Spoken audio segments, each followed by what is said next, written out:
پذیرش و انجام درست مسئولیت‌های فردی خویش و با گریز از مسئولیت‌های اجتماعی نمی‌تواند شرایطی دوامدار برای انجام مسئولیت‌های فردی افراد در آینده فراهم کند. گرچند مسئولیت اجتماعی را در یک چارچوب اخلاقی می‌دانند که با انجام آن افراد می‌توانند مسائل اجتماعی، سیاسی، فرهنگی و حتی محیطی را حساسمند و اخلاق مدار و پیش برند تا به نفع جامعه تمام شود.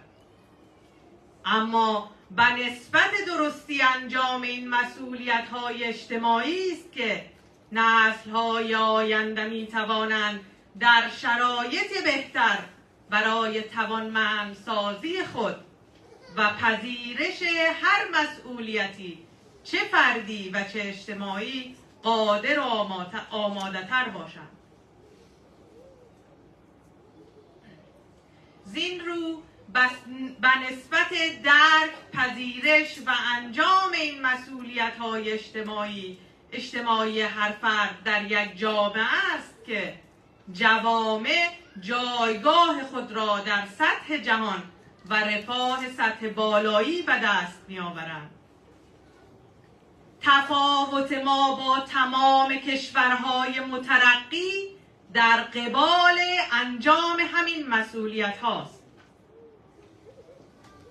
و اگر ریشه‌ای و عمیق‌تر به این مسئله بنگریم قطعاً به این نتیجه خواهیم رسید که در آن جوامع مترقی افراد پس از آن که مسئولیت‌های فردی و تلاش فراوان خود را صرف پیشرفت و غنی ساختن خود می‌کنند، مسائل اجتماعی را ارزشمندتر یافته و جامعه را نیز به قبول مسئولیت‌ها مهیاتر می‌کنند. جامعه‌ای که هر کسی در هر نقطه و جغرافیای آن بتواند آزادانه اما مسئولانه عمل کند و خود آینده و آیندگان خود را در آینه شفاف و روشن اجتماع ببیند تا استعدادهای بعدی نپژمرده و ناامید و نارس که بارور، پر امید و پخته‌تر شود و جامعه آگاه و استوار و پیش رود. پیر خردمند ما نیز در قبال مسئولیت‌های اجتماعی خود آگاهانه، مسئولانه برخورد می‌کرد، زیرا او با یادگیری و تفکر انتقادی که از گذشته و تاریخ وطن داشت مشکل آن روز را درک کرده بود و با قبول وظایف اجتماعی پا به عرصه گذاشت که فرزند زمان خود و جاری برای آیندگان بود و در قبال این مسائل خود را نه تنها مکلف و موظف در برابر هم نسلان بلکه پاسخگو و آیندگان و تمامی مسائل و امور دیگر نیز می‌دانست که پیر ژرفنگر ما با پند گرفتن از تاریخ و با ایجاد مکتب فکری منتقدانه و منشی عمیق و استوار برای هم نسلانش روایتی نو و برای انحصارگران چالش‌های انسانی و اخلاقمند خلق کرده بود تا آینده‌ای روشن را برای مردمش شکل دهد. چون راه و تفکرش درست بود، در کنار فرزندان راستین شما برای تحقق آن آرمان‌ها حتی مجبور به مقاومت و در نهایت آن حماسه مقدس غرب کابل شد و خونش همچنان جاری و در بین شما مردم شریان و جریان دارد. باری بابای شهید اینگونه تعهدی به انجام مسئولیت‌های فردی و اجتماعی خویش داشت و می گفت در تعیین سرنوشت خود حساس باشید. پیشوای آگاه ما نیز به خوبی درک کرده بود که در جامعه‌ای که یک قوم با استعداد و ملیت‌های پرتلاش وجودشان جرم است و غمشان تکنانی و محروم از همه چیز، هرگز نمی‌توانند که در کنار حاکم ظالم و انحصارگر اجتماعی انسانی برادر و پیشرو بسازند. او افراد با هر عقیده و اقوام، با هر ایده و منشی از واقعیات افغانستان می‌دانست و ریشه تمام ستم‌های چند قرنه و فجایع دیگر را در انحصار طلبی و نادیده گرفتن حقوق دیگران. لذا آگاهانه راه حل را در پذیرش یکدیگر می‌دانست. باورمند به وحدت ملی بود و حق و عدالت خواهی را به معنای تجزیه طلبی نفی و مردود می‌شمرد.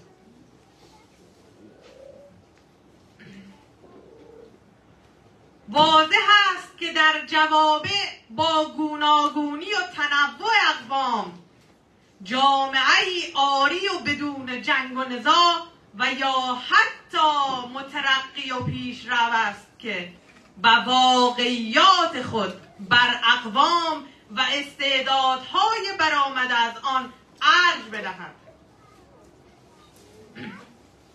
تفاوت‌ها را پذیرفته، افراد را با هر نگرشی برابر دانسته، در نهایت در تصمیم گیری و تعاملات همتراز شریک بنماید تا هر شخص بازتاب خود را در جامعه و فردای روشن یافته و برای آن تلاش بیوقفه انجام دهد.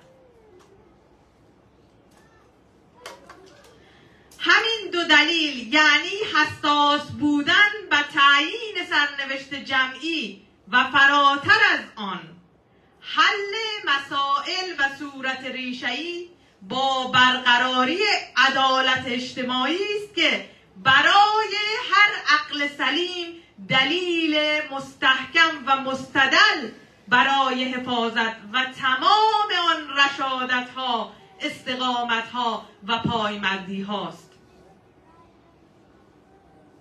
تا میراث و اهدافی چون وحدت ملی، احقاق حقوق، همدیگر پذیری و سایر مؤلفه‌های مهم و ضروری دیگر خلق، حفاظت و نهادی نشوند که این بزرگترین رسالت ما در قبال مسئولیت‌های اجتماعی است. و اما مسئولیت شما نسل جوان، متاسفانه و به خصوص در چند سال اخیر و از بررسی‌های انجام شده می توان دریافت که روحیه‌ای خلاف باور، توقع یا فرهنگ و عرف ما در بین جوانان در حال شکلگیری است. جوانان پرشور ما که به دلایل بسیار مغرضانه به سمتی هدایت می شوند که در آن هیچ باور، خواسته، امید و حتی انتظار و رویایی جز روزمرگی و فعالیت‌های عادی دیگر را در ذهن خلق نمی توانند. حتی بدتر در بعضی دیگر از این نسل جوان شاهد خورانده شدن باورهای غیر انسانی، اسلامی و افغانی هستیم. باید از خود پرسید به راستی که جامعه با چنین روحیه‌ای در بین جوانان چه ارزشی میتواند داشته باشد؟ ارزش بودن و زندگی کردن در چنین جامعه‌ای چیست؟ نسل جوان ما باید بداند که دنیایی پیچیده رو به ارث میبرد که مملو از چالش‌ها و سرشار از پتانسیل هاست. دایره مسئولیت‌های شما نه تنها در قبال خودتان و هم نسلانتان که در قبال آیندگان و تاریخ، اقتصاد و سیاست و نسبت به جامعه و فرهنگ گسترده و متنوعند. و شما جوانان به عنوان معماران آینده برای فردای بهتر باید مجهز به پایه‌های قوی بر مبنای آموزش باشید. آموزشی که در آن طرح و حل مسائل با تلفیق فکر، طراحی، خلاقیت و با توانمندی شما در ترجمه ایده‌های پیچیده بتواند راه حل عملی را ارائه کند و همراه با مردم آن را طنین انداز کند.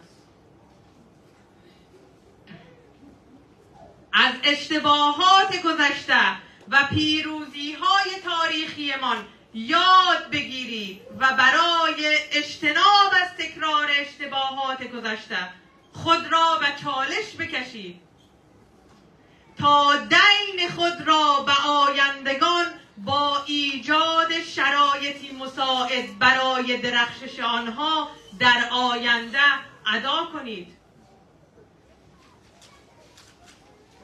با سلامت نگاه داشتن روان و جسم پذیرای هجوم مداوم اطلاعات باشید. در جامعه‌ای متنوع و چند فرهنگی شما با ترویج مدارا، درک و احترام به تنوع برای انسجام اجتماعی پل ایجاد کنید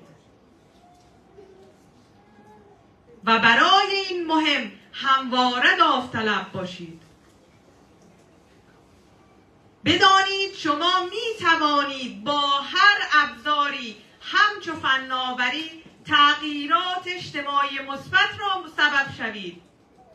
گفتگوی بین فرهنگی را تقویت و موانع را در هم شکنید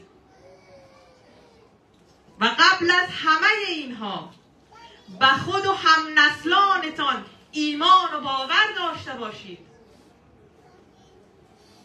آگاه باشید که در این راه قطعاً حکومت‌ها با ابزاری همچون کنترل اطلاعات، نفوذ، تبلیغات، سرکوب کردن، حتی با ایجاد جنبش‌های همشکل یا تسلط اقتصادی و ژئوپلیتیکی، برخوردهای نظامی و یا حتی متأثر کردن ایدئولوژیکی و یا عقیده‌ای شما سعی بر شکستن و یا تضعیف کردن هویت فرهنگی، اجتماعی و سیاسی شما خواهند داشت.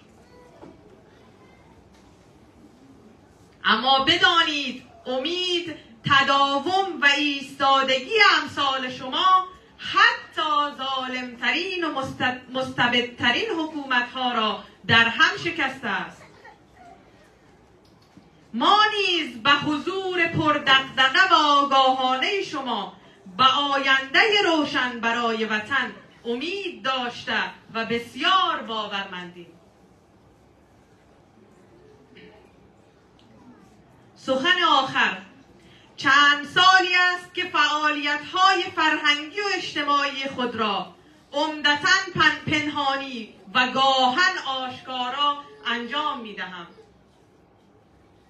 دقیقاً همچو شما نسل جوان با چالش‌های فراوان روبرو بودم و هستم. خدا را شاکرم که در کنار این فعالیت‌ها موفق شدم درس بخوانم و پایه‌های آموزشی و علمی خود را قوی‌تر بسازم. تمامی مخارج، هزینه‌های تحصیلی و زندگی را شخصاً خودم و خانواده‌ام تأمین کردم و مدیون کسی یا گروهی نیستم. در حکومت قبلی بار بار به وطن دعوت شده و پیشنهادات مالی و سیاسی بسیاری داشتم. لیک سخن بابا را به یاد داشتم که عدالت اجتماعی در سهیم شدن در تصمیم هاست، نه در پیشکش و چوکی ها. ای کاش که همه تنها همین یک گب بابا را آویزه گوش کنند. سبک زندگی بابا را سرمشق و اختیار کردم. خانه من هیچ برتری و ویژگی بیشتری از خانه بابا نداشته، ندارد و نخواهد داشت. سعی کردم از تمامی آلودگی ها، از آن زرق و برق و از آن تجملات و آسودگی ها که من و ما را از اهدافمان دور می کند اجتناب کنم. تا امروز سربلند در بین شما حضور داشته باشم و با افتخار شما را به وحدت خوانم. اخیراً گفته و باز برای آن عده بظاهر تحلیلگر و نه عملگرا که عجولانه و ناسنجیده ذهنها را درگیر و آلوده می کنند به صراحت می گویم بدانید در این جامعه و هر آن که نام بابا، افکار بابا و اهداف بابا را پی می گیرد باید در تعیین سرنوشت و تمام مسائل حیاتی دیگر حساس باشد تا بیراهن نرود و بازی و فریب دیگران را نخورد. اگر امروز به صحنه آمدم نیز نه برای فعالیت سیاسی، ایجاد حزب و یا حتی مدعی رهبری هم نیستم. به درخواست مکرر مردمی آمدم که سالهاست در قلب و ذهنشان قوت و مأوایی برای وحدت بودم. آمدم تا طرح‌ها و حرف‌های تحمل نشده و نشنیده را بشنوم، نقطه وصلی شوم تا با همگرایی و در کنار هم بودن بتوانیم راه حلی یافته منافع مردممان را مشخص کنیم و با هم در کنار هم برای احقاق حقوق و آرمان‌های انسانیمان و حفظ آن منافع درستمان در کنار یکدیگر تلاش کنیم. چرا که امروز بیشتر و پیشتر از همه چیز و همه وقت به یکدیگر نیاز داریم و تقلا و تلاش ما برای وحدت دوباره بیش از این که یک فعالیت سیاسی باشد، یک کنش و همگرایی اجتماعی است تا با هدفمند کردن فعالیت‌های خود در همه عرصه‌ها بتوانیم باز وزنه‌ای در تعاملات و چانه‌زنی‌ها باشیم و به شما مردم در این راه انسجام و هماهنگی وعده نمودم که منافعی جز منافع انسانی شما نداشته باشم و هر مانع تراش و سنگانداز در این راه پر امید وحدت را به شما شفاف و واضح معرفی می کنم تا خود تصمیم گیر باشید. در انتها جا دارد تا از برگزار کنندگان این برنامه و همایش مردمی، از تمامی شما شرکت کنندگان و مهاجرین محترم مقیم شهر رم ایتالیا تشکر و قدردانی نمایم که فرصتی برای دیدار و تجدید عهد دوباره را در اختیارم قرار دادم. و من الله توفیق.